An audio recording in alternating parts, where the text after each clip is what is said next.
Aujourd'hui, je suis obligé de mettre une cagoule pour dire ce que je pense. Et c'est pas à cause de la liberté d'expression de la justice, c'est à cause de la pression sociale.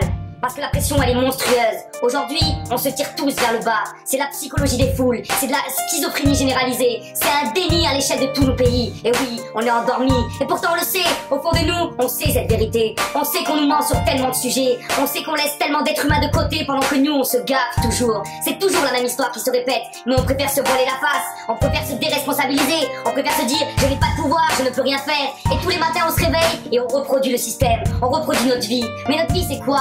Aujourd'hui, c'est quoi le sens de notre vie? C'est travailler pour une industrie capitaliste pendant des années, 42 ans en France, et après avoir nos 5 semaines de congés payés pour pouvoir les profiter. Mais le soir, on est fatigué. L'année, on est fatigué. On est fatigué autour de nous. La planète est fatiguée. Quel est le sens de notre existence sur cette terre? Quand est-ce que nous allons reposer des questions existentielles? Quel est le sens de ma vie dans cette terre? Pourquoi je suis ici? Les questions qui sont au fond de nous-mêmes. On se voile la face. On préfère pas répondre à ces questions. Ces questions sont trop violentes. Il y a trop de paradoxes dans nos vies. On préfère pas voir ces paradoxes. On préfère se voiler la face, se voiler la réalité. Mais je suis fatigué de voir ça. De voir tant de frères et tant de sœurs qui sont conscients de l'horreur qui est en train de nous gouverner. Et des psychopathes qui sont en train de prendre des décisions, qui sont en train de détruire les peuples et la planète Terre. Et qu'on continue à vivre notre vie avec les soldes, à consommer des vêtements, avec nos vacances, à partir à l'autre bout du monde, ou encore à regarder le football pour nous endormir. Mais quand est-ce qu'on va comprendre qu'on est en train de s'autodétruire? Pourquoi on n'essaie pas de se poser des questions face à soi-même? Pourquoi on est tous dans cette schizophrénie généralisée? Pourquoi on est tous des collabos dans un système assassin? Je suis fatigué, peut-être que je me répète, mais c'est les choses simples qui sont importantes pour moi. Y a pas besoin de faire de beaux discours, de longs discours. À un moment, faut revenir aux fondamentaux. C'est quoi les fondamentaux de la vie? C'est vivre. Aujourd'hui, tous les êtres humains veulent la même chose. Tous les êtres humains veulent simplement avoir à manger, avoir un toit pour dormir, avoir la liberté, avoir la sécurité et la santé. Alors pourquoi tant de blabla? Pourquoi tant de problèmes? Pourquoi tant de discours de technocrates ou d'experts qui s'enchaînent derrière les télés? Parce que c'est une histoire qui a été écrite par les dominants. Et ils veulent continuer à nous dominer. C'est une vieille histoire, ça fait des siècles que ça dure. À l'époque, c'était la royauté. Il y a eu la révolution française avec la bourgeoisie. Aujourd'hui, c'est la bourgeoisie et l'oligarchie qui nous gouvernent. Donc on est passé du roi au bourgeois. Et c'est quand est-ce qu'on va passer du bourgeois au peuple? Quand est-ce que c'est nous, petits peuples, petits exploités, qui avons aussi des exploités à l'autre bout du monde, qui allons se poser les bonnes questions pour pouvoir reprendre le pouvoir? Il y a plein de gens qui posent des bonnes questions, qui proposent des solutions. Il y en a plein d'entre vous qui connaissent Étienne Chouard, qui parle de démocratie, qui parle de constituante. Quand est-ce qu'on se met au travail plutôt que passer des soirées, des week-ends à boire des bières, à faire des barbecues, à faire des jeux de société? Quand est-ce qu'on met notre vie de côté? Quand est-ce qu'on prend conscience de la réalité? Quand est-ce qu'on regarde en face, les trous dans les yeux dans les trous, et qu'on regarde en face de nous la réalité? La réalité, elle est là. À l'ère de l'information, l'ignorance est un choix. Si tu veux savoir, tu peux savoir. Si tu veux pas savoir, c'est ton choix. Arrêtons de poser la responsabilité sur l'autre. La responsabilité est au fond de chacun de nous. Et si chacun de nous, on donne de notre temps pour la cité, qu'on arrête de travailler, qu'on arrête de consommer, qu'on arrête de se déplacer, qu'on arrête de partir en vacances, et qu'on s'organise pour pouvoir accueillir l'effondrement qui est en train d'arriver. Parce que c'est ça qu'il faut savoir aussi, c'est que les élites là-haut, ils savent que tout ça, ça peut pas tenir. Ils sont perdus eux-mêmes, même à la City, les grands financiers, Paul Jorion les a rencontrés, ils ne savent pas quoi faire. Aujourd'hui, le système financier est à la veille de son effondrement. Il y a potentiellement une guerre mondiale qui va venir relancer la machine économique, comme à la suite de la crise de 29. Vous vous rappelez 1929? Ça a commencé 10 ans plus tard. 1939, la seconde guerre mondiale. La crise économique arrive en France en 2017, en 2007 ou en 2008. Et là, on est en 2018. C'est quoi que vous voulez? C'est une nouvelle guerre mondiale? Ils sont en train de nous monter les uns contre les autres. Ils nous font croire que les musulmans, c'est les ennemis. Mais c'est pas l'islam, l'ennemi. C'est l'instrumentalisation d'une religion à des fins politiques pour pouvoir mieux dominer des peuples, mieux dominer des territoires et pouvoir mieux s'enrichir et avoir le pouvoir. C'est comme à l'époque, en Écosse, en Irlande, excusez-moi, où la reine d'Angleterre voulait continuer son empire et donc ils ont fait passer une guerre uniquement selon une guerre de religion, alors c'était aussi une guerre pour l'empire britannique.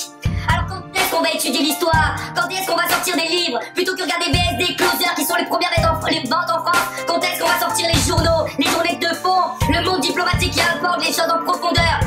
Quand est-ce qu'on va se cultiver? On se détruit le cerveau.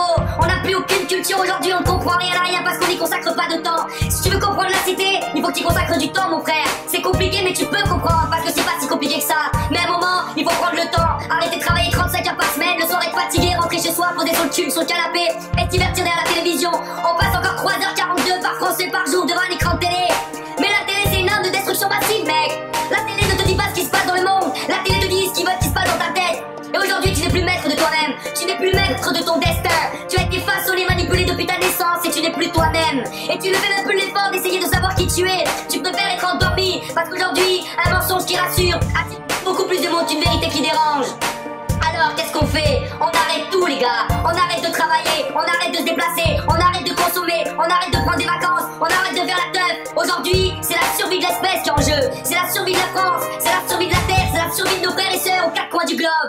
Alors arrêtons de se voiler la face. On est tous dans la matrice, on est tous hypnotisés et on reste là-dedans. Alors arrêtez, faites rien, arrêtez d'acheter des vêtements, arrêtez d'acheter tout. Faites votre jardin potager, éteignez votre électricité, essayez de faire le moins possible. Participez le moins possible à ce système, parce que ce système, on y participe. C'est nous qui mettons l'eau dans la roue pour que l'engrenage continue. Évidemment que c'est un engrenage complexe, j'ai pas la prétention de savoir comment on peut changer le monde, mais j'ai la prétention que si chaque être humain prend conscience de cette réalité et qui met en conscience dans les actes sa réalité, ça peut changer. Parce qu'il y a plein de gens conscients autour de moi, mais on continue à consommer des glaces, à consommer des cafés, à consommer des bières, à sortir en concert, à faire la fête, à profiter de la vie, à partir les après-midi autour du lac pour aller se baigner. Mais on va se baigner dans quoi dans quelques années? Il y aura même plus d'eau potable. Alors qu'est-ce que c'est aujourd'hui qu'il faut aller se baigner? Aujourd'hui qu'il faut se poser des questions.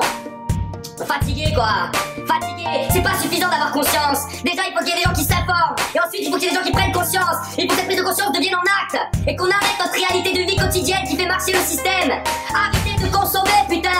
Vous avez pas besoin d'acheter d'autres vêtements, d'avoir une si belle voiture, vous roulez avec une voiture de 25 ans d'âge. Y'a pas d'électronique, vous faites votre vidange vous-même, et vous pouvez traverser la France avec une Clio ou une Mégane de 2000. Y'a pas besoin d'avoir la dernière génération. Et vous pouvez faire des crédits et du leasing pour pouvoir avoir une belle voiture et impressionner vos voisins. Mais vous habitez dans des appartements et vous bouffez des pâtes et vous avez des belles voitures. Mais quand est-ce que vous allez quitter les villes? Les villes nous enferment, les villes nous aliènent, les villes nous empêchent de se libérer du système. Il faut partir à la campagne quoi.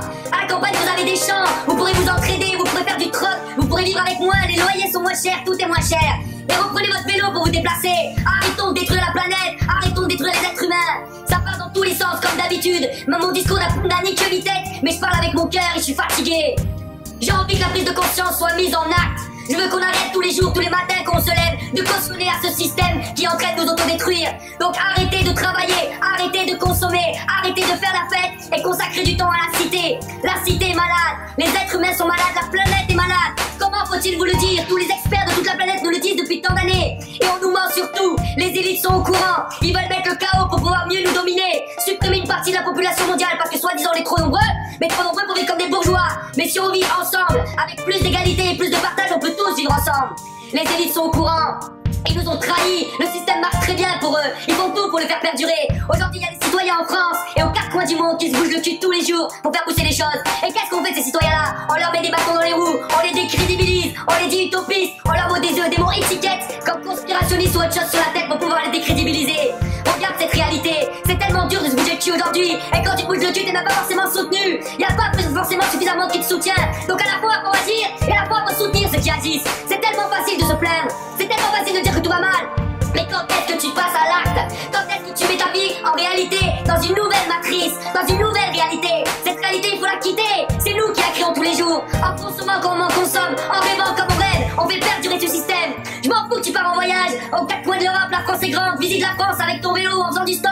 Mais arrête de vouloir toujours plus, de vouloir grand. Ah je veux voyager, ah je veux faire ci, je veux gagner un maximum d'argent pour prendre ma retraite tôt. Mais tu penses à qui dans ce cas-là? Tu penses qu'à ta gueule, tu penses qu'à toi. Et c'est pour ça que le monde il s'autodétruit. Parce qu'aujourd'hui on t'a mis dans la tête qu'il fallait penser qu'à ta gueule. Alors que la réalité de demain c'est penser les uns aux autres. Et quand l'effondrement va arriver progressivement, avec de moins en moins de ressources énergétiques, de moins en moins d'argent, de moins en moins de facilité pour vivre au quotidien, on va devoir s'entraider la famille. Et ça va nous faire bizarre, mais ça va nous faire du bien aussi. Mais il faut anticiper tout ça, il faut anticiper.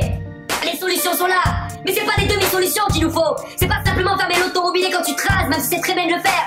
C'est pas suffisant de pisser dans ta douche pour éviter de perdre 3 litres d'eau. Le but c'est de construire la toilette sèche chez toi pour arrêter de consommer de l'eau. Mettre un potager en place, mettre un compost en place, aller rencontrer des voisins et arrêter d'acheter 5 tondeuses pour 5 maisons. On achète une tondeuse pour 10 maisons et on se prête la tondeuse. Y a pas besoin d'être tous propriétaires de tout, on peut partager les choses. Alors arrêtons. Peut-être que c'est pas sérieux ce que je dis, peut-être que ça n'a pas de sens, mais moi j'ai envie de raconter tout ça parce que je peux pas le dire autour de moi. J'en ai marre de voir des gens qui travaillent dans ce système, de voir des gens qui continuent de collaborer alors ce système nous détruit. Il nous détruit les frères, il nous détruit les sœurs. On le sait au fond de nous-mêmes, on le voit, on le ressent. On n'est pas au courant de tout, on n'est pas au courant de tous les complots qu'il y a, sur toutes les guerres et tous les médias mensonges, de la guerre en Irak en passant par le 11 septembre ou la guerre en Yougoslavie. Ils nous ont menti sur tout, les laboratoires nous empoisonnent, on sait pas tout sur tout mais on sait qu'on nous prend pour des cons. Maintenant qu'on sait qu'on nous prend pour des cons, qu'est-ce qu'on fait? On continue à faire les autruches, on continue à marcher comme des machines. On est des hommes-machines, on est simplement des machines à consommer, des machines à détruire. Et aujourd'hui, on ne se connaît plus. Regarde dans la rue, mais regarde autour de toi. Quand tu vas parler à un inconnu, ça lui fait plaisir, il a envie de te rencontrer. Il a envie de partager avec toi, parce que c'est un être humain comme toi. Il a envie de vivre, de partager, de sourire, d'être heureux. Et aujourd'hui, il n'y a pas assez suffisamment de gens heureux. On est triste parce que notre système est malade. Il est profondément malade. Donc il faut faire un choix radical. Radical et tout arrêter. Arrêtez tout, la famille. Arrêtez tout. Pour votre plaisir, faites des efforts. Mais c'est pas du vrai plaisir. Arrêtez de consommer. Fabriquez tout vous-même. Arrêtez d'acheter des produits transformés. Arrêtez d'acheter des vêtements. C'est fabriqué par des gamins. Vous avez pas honte. Vous avez pas honte d'acheter des vêtements fabriqués par vos gamins. Par vos gamins, parce que les gamins au Bangladesh, c'est les vôtres aussi. Ils font partie de la même espèce. Alors arrêtez. Je vous en supplie. C'est pas pour moi qu'il faut le faire. C'est pour vous. Je n'ai pas de vérité. Je n'ai pas à vous dire qu'est-ce que vous devez faire. Mais juste, je vous encourage à réfléchir. Partez une semaine dans un monastère ou je sais pas où pour réfléchir sur votre vie, sur la réalité. Regardez les documentaires qui sont sur Arte qui vous permettent de mieux comprendre le monde plutôt que vous voiler la face. Regardez la réalité en face, la réalité est sombre, la réalité est triste.